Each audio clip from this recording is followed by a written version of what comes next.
Assalamualaikum warahmatullahi wabarakatuh. Shalom, Om Swastiastu, Namo Buddhaya, salam kebajikan, Rahayu.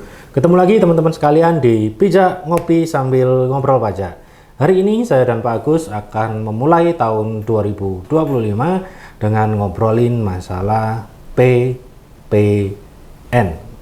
Halo Pak Agus. Ya. Memulai 2025 kita ya. Betul, ya Mas Satu bulan Albi. 2025. Kemarin kita awali dengan persiapan semuanya rame-rame masalah Cortex. Kortek, ya, PPN. Rame lagi sebelum 2025-nya jalan, 2024 akhir di bulan Desember. Wah, isunya masalah PPN kenceng luar biasa. Bahkan banyak juga orang yang pada akhirnya mengambil kesempatan dari si 12% ini. Ya, ya betul.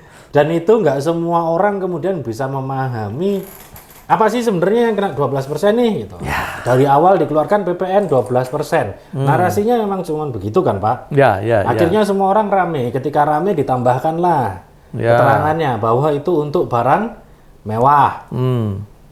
Dikira orang bisa memahami, digali lagi, terus loh kok sembako jadi kemana-mana. Nah, kayak gitu akhirnya banyak banget kan Pak waktu itu di bulan Desember kita menjawab banyak pertanyaan dari klien, dari teman-teman di media yang istilahnya terkoneksi dengan kita dan memberikan penjelasan terkait itu.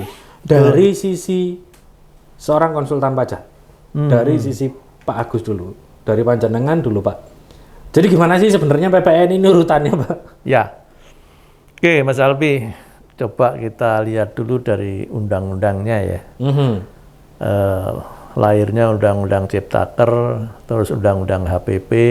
Di sana sudah diamanahkan bahwa PPN ini kisaran tarifnya antara 5% sampai 15%. 15, betul. Ya.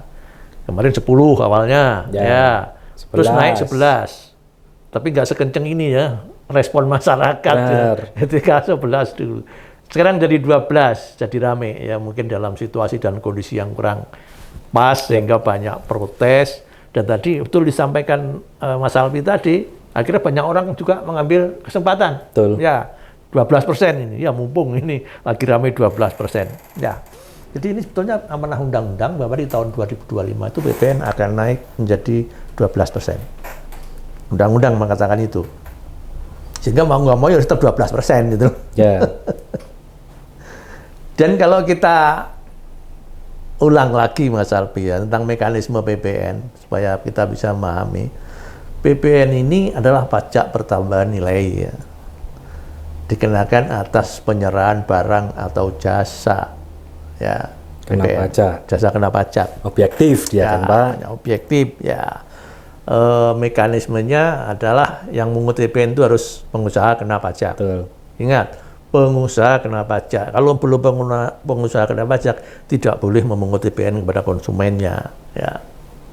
Siapa pengusaha kena pajak ya, batasannya di undang-undang kan. Ya, kalau mereka menyerahkan barang atau jasa ketika sudah melebihi 4,8 miliar dalam setahun itu wajib.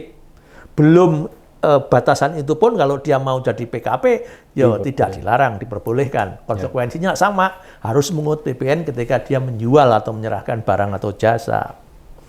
Dari sisi pengusahanya, PKP-nya, sebetulnya PPN itu tidak akan mengurangi keuntungannya dia. Efeknya aja barangnya jadi harganya naik sampai konsumen. Ya, konsumen, sehingga harga jualnya jadi naik, kemungkinan ya persaingan ya. Saya nggak bisa bersaing dong kalau ada PPN. Tapi sebetulnya sekali lagi bahwa PPN tidak akan mengurangi keuntungannya si pengusaha kena pajak. Ya, karena ketika dia beli, dia kena PPN, ketika kita jual dia pungut, yang disetorkan selisihnya aja. Ya.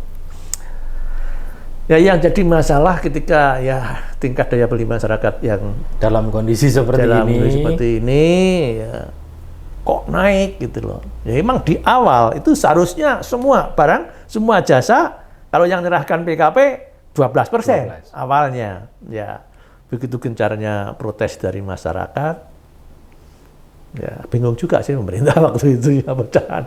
Itu tetap tarif 12%. Cuman akhirnya diputuskan kenaikan ini sementara ya. Saya katakan sementara. Kalau suatu nanti pasti naik kalau sudah perekonomian baik ya. Daya beli sudah naik nanti. Itu hanya dikenakan atas barang yang tergolong mewah. Sehingga sekali lagi yang naik 12% ini adalah barang yang tergolong mewah sesuai dengan Undang-Undang PPNBM. Ya. Kenapa kok barang mewah aja? Ya karena barang mewah ini cenderung dikonsumsi oleh orang-orang yang punya duit. Sehingga kalau toh itu naik, saya pikir nggak masalah ya. Mereka daya belinya mampu lah untuk beli babarang mewah, sehingga pajak nanti naikkan pun saya pikir nggak masalah. Ya, itu Mas Alwi. Cuman teknisnya itu 12%. Ya untuk barang yang tidak tergolong mewah ya. Ketemunya nanti PP-nya tetap 11%. Cuman nanti ya tetap 12%, cuman dasar pengenaan pajaknya DPP-nya ya yang menjadi 11 ya per 12 kali harga perolehan barangnya. Ya, akhirnya ketemunya itu sama aja dengan 11% kali harga. Nah, ini yang perlu dipahami ya. Jadi meskipun bunyi tarifnya tetap 12%, karena undang-undang nggak bisa dirubah itu ya, tetap 12%, tapi disiasati dasar pengenaan pajaknya yang dirubah sehingga ketemunya hasil PPN-nya ya sama dengan 11% dengan tahun yang kemarin ya sebelum naik ini ya. Itu. Jadi sekali lagi untuk barang-barang yang tidak tergolong barang mewah nanti ketemu PPN-nya tetap 11%. Ya itu Mas Alwi. Ya, kadang-kadang kan kalau sudah melihat dari berbagai sumber, apalagi kan sekarang datangnya sumber informasi itu kan cepat ya Pak. Ya betul. Untuk teman-teman yang awam atau yang sudah terlanjur apatis gitu ya, dengan kondisi daya beli masyarakat yang seperti sekarang, dengan aturan yang datang itu keluarnya bertubi-tubi kan Pak, undang-undang perubahan masih masa transisi kepemimpinan dan yang lain, mungkin pada akhirnya jadi agak mudah menyimpulkan nih teman-teman sekalian di rumah nih ketika nonton itu. Makanya kan kita bijak ini kan berusaha memberikan gambaran sederhana sebetulnya di semua topik-topik dan isu seperti itu. Kenapa? Agak kasihan juga. Kayak kemarin Pak contohnya. Saya agak setengah nggak percaya. Setengah antara percaya dan nggak percaya. Kalau misalkan ada beberapa teman-teman juga kayak kita ke kafe kadang-kadang. Kita ke kafe. Kemudian nongkrong. Ada yang kemarin moto struk, di situ tulisannya PPN 12% gitu. Saya nggak mempermasalahkan pajaknya jadi 12%. Itu kan struknya kafe, Pak. Yang dipesen order minum di tempat. Kok PPN? Pertanyaan awal di situ kan. Berarti kan itu adalah orang-orang yang mungkin karena satu tidak ngerti atau dua ya sudah memanfaatkan istilahnya riding the wave aja. Mumpung semua orang anggapnya apa-apa dinaikin. Terus banyak sekali foto berseliweran di sosial media. Katanya udah ke Indomaret, disebut nggak apa? Udah ke minimarket gitu Pak. Sampai minimarket di foto harganya dibandingkan sama bulan lalu gitu.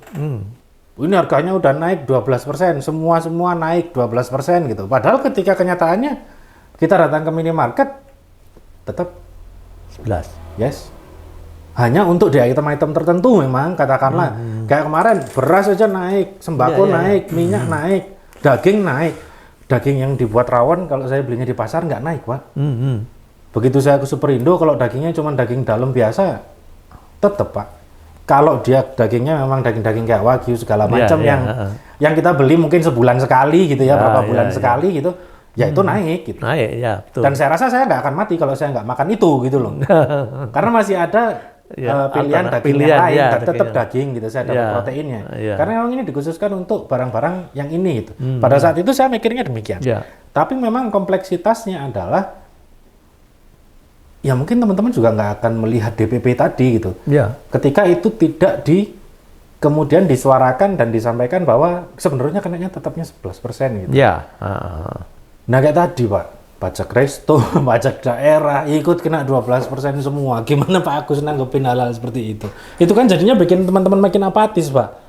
Betul. Dengan keluarnya sudah 12% kan dengan daya beli kayak sekarang ini, wah memang kencang sekali. Ya berarti pijak ini perlu ya untuk memberikan pemahaman. Iya. Paling tidak sedikit meluruskan lah Pak ya. untuk inilah. Ya mohon dibedakan ya antara pajak daerah dan pajak pusat. PPN ini pajak pusat. Ya, objeknya jelas. Dan kita juga harus bisa memahami juga pajak daerah. Makanan, minuman yang disajikan di rumah makan, di kafe tadi, itu bukan objek pajak pusat, bukan PPN besar, pajak bertambah nilai. Tapi itulah pajak restoran ya, termasuk pajak daerah. Seharusnya nggak naik itu, tetap 10%. Dan tulisan di struk bukan PPN dong Pak? Seharusnya bukan PPN, pajak restoran. Betul. Nah inilah yang menjadi apa ya, salah kaprah begitu ya. Jadi orang menyebut wah itu PPN, berarti sama dong, ini mesti naik 12%. Kesempatan bagi pengusaha restorannya, wah mumpung ini ada isu naikkan aja kan lumayan. Ya. Atau kalau enggak 2%. Untuk yang membuat sistemnya kali ya, sistem kasirnya juga, ya, segala betul. macam. Akhirnya sudah terlanjur ribet seperti itu, ya konsumen jadi korban akhirnya. Ya perlu diluruskan sih ini ya. Ya perlu dikembalikan lagi sesuai dengan aturannya. Sehingga sekali lagi kita harus bisa memilah, membedakan mana pajak daerah, mana pajak pusat. Yang naik 12% ini adalah PPN yang pajak pusat ini ya. Itu Mas Alwi. Dan memang ya jadi apa ya, banyak kesempatan tadi orang mengambil kesempatan. Bahkan ada pengusaha kos, wah nanti bilangnya naikkan kayak gitu kan nggak benar jadi Pak. 12%. Betul. Ya, mungkin kos-kosan yang kamarnya lebih dari 10, dia selama ini kena pajak hotel aja 10%. Tapi begitu naik langsung ya penghuni kosnya dinaik. Ya itu yang salah betulnya ya, kurang pas ya, mohon nanti diluruskan kalau ada hal seperti ini di masyarakat ya. Jadi kalau menurut Pak Agus kira-kira apa langkah terbaiknya? Ini kan kita bukannya ini ya Pak.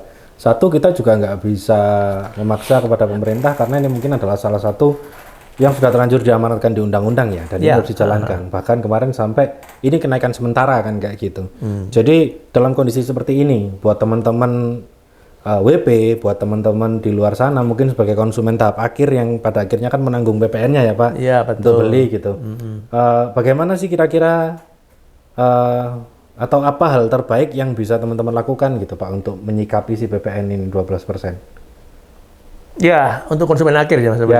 Ya, kita harus, tapi sebetulnya kalau kita lihat ya, kenaikan 1% ya. Dari 11 jadi 12 ya. Bagi teman-teman yang mungkin masih ya mampu untuk mengkonsumsi barang yang tadi mewah, saya pikir nggak masalah ya. Tapi bagi teman-teman ya, mungkin ada tadi alternatif seperti Pak Albi sampaikan ya. Saya nggak harus beli daging yang kualitas premium misalkan. Ya beli aja di pasar misalkan. Kalau yang di pedagang di pasar itu malah nggak ada PPN karena yang jualan bukan PKP. Ya, bukan PKP. Ya, jauh lebih murah harganya. Ya mending kita beralih ke sana kalau memang keberatan dengan PPN ini. Ya. Oke, itu Mas Albi ya. Jadi otomatis ya satu tidak menerima informasinya. Kemudian diambil kesimpulan sendiri, apalagi kalau informasinya ngambil dari berbagai sumber, kemudian disimpulkan sendiri gitu. Kita di sini nggak untuk membela pemerintah sebenarnya ya. Cuman kita kalau ngomong pajak itu kan susah ya Pak. Mau menghindar juga nggak bisa, malah kenanya kita bisa, wah lebih parah lagi teman-teman. Bahkan kemarin sampai ada juga influencer kan, YouTuber yang bilang kan Pak, jangan sampai kamu nggak bikin NPWP kalau udah wajib waktunya bikin NPWP gitu katanya. Karena kalau nggak bikin NPWP bukan berarti kamu bisa menghindar dari pajak gitu. Kamu cuma nabung, tapi nabungnya adalah nabung permasalahan di kemudian hari ketika itu udah ketahuan gitu. Maka ya benar Pak Agus tadi, langkah terbaik adalah ya satu, kalau kita adalah sebagai konsumen, ya kita mengatur apa yang kita konsumsi ya, kita sesuaikan dengan daya beli kita saat ini gitu, dengan seberapa power kita punya dan kita bertahan di situ. Dua, ya memahami berarti ya Pak ya, karena kalau dulu mungkin orang nggak mikir masalah pajak-pajak, yang penting pajak tak bayar. Saya rasa dengan dunia bisnis yang kayak sekarang, dunia perekonomian kayak sekarang, bahkan orang awam pun sudah mulai harus sedikit demi sedikit memahami dan mempelajari terkait dengan pajak ya Pak. Betul Mas Alfi. Sehingga ini mungkin pesan saya kepada teman-teman semuanya, pajak itu nggak bisa kita hindari ya. Ya. Kita pasti hadapi. Dan juga ini bagi pemerintah juga. Jadi wajib pajak masyarakat pahamilah pajak ya. Dan bagi pemerintah khususnya teman-teman yang di Fiskes itu ya sosialisasi. Ini penting. Kalau saya melihat dari medsos kemarin ketika rame-ramenya PPN ini naik, saya melihat bahwa yang berkomentar itu justru orang yang nggak memahami gitu loh. Sehingga jadi permasalahannya sudah tambah kacau itu ya. Ya, itu sebenarnya merupakan potret bahwa masyarakat kita itu masih sangat awam ya. Sehingga di sini sangat diperlukan sosialisasi tentang pajak. Bahkan dulu ada wacana sejak pendidikan sekolah dasar ya. Ada pemahaman tentang pajak. Itu saya pikir perlu gitu ya. Sehingga suatu saat kalau pemerintah itu mau jadi kenaikan PPN ini kan kemarin jadi ramai karena apa? Selain daya beli yang turun, tingkat pemahaman masyarakat yang kurang akhirnya jadi seperti itu. Opininya jadi mudah gerak ya Pak? Mudah bergerak, betul. Oke, jadi mungkin itu ya teman-teman. Jadi memang ya untuk pemerintah sendiri ya kita berharap, terutama karena kita juga banyak bergerak di bidang akuntansi sama perpajakan ya Pak, ya kita berharap satu penguatan citra lagi, terutama melalui media sosialisasinya ya Pak, terutama kepada wajib pajak gitu. Dan kita juga di sini dari sektor swasta pun kita sebenarnya membantu untuk melakukan sosialisasi itu, gitu. Ya. Jadi nggak hanya sekedar mengeluarkan aturannya, menyampaikan aturannya atau berinvestasi ke sistem yang canggih dan sebagainya. Cuman ya kalau kita mau ngomongin kesadaran pajak, meningkatkan kesadaran pajak, ya bagaimana kemudian menumbuhkan kesadaran itu dulu ya Pak. Dengan cara memberi contoh dan memberikan sosialisasi yang tepat sasaran gitu. Jadi mungkin ya tadi text goes to school, bahkan mulai dari pendidikan elementary, di pendidikan dasar mungkin bisa dibarengkan dengan statementnya Bu Menteri ya kemarin kalau nggak salah yang masalah investasi ya, untuk memberikan kemampuan finansial mulai anak-anak dari sejak dini, berarti dibarengkan sama perpajakan, itu mungkin jadi salah satu solusi yang pas gitu. Betul. Karena ke depan nanti kita nggak tahu ya Pak turbulensinya kayak apa nih kalau kita ngomongin dunia bisnis. Mungkin itu teman-teman sekalian. Jadi kalau pengen detailnya lagi si PPN 12% ini kayak apa, jangan lupa untuk fokus pantengin terus di semua sosial media kita di @ciptasarana-cendekia, karena kita juga ada segmen-segmen khusus yang berfokus ke pembahasan PPN, baik dalam skema pelatihan, private maupun di konten-konten tertentu yang nantinya akan kita bahas masalah PPN 12%. Jadi semua teknisnya, DPP-nya akan ada di sana. Mungkin itu Pak Agus. Besok-besok kita bisa sambung lagi. Masih ada satu isu lagi, PMG yang harus kita bahas. Jadi itu bakalan rame banget. Untuk teman-teman sekalian, pantengin terus update-nya. Jangan lupa nyalain tombol loncengnya biar bisa ikutan terus update dari Pijak Ngopi sambil ngobrol pajak. Ketemu lagi di Pijak episode berikutnya. Terima kasih. Assalamualaikum warahmatullahi wabarakatuh.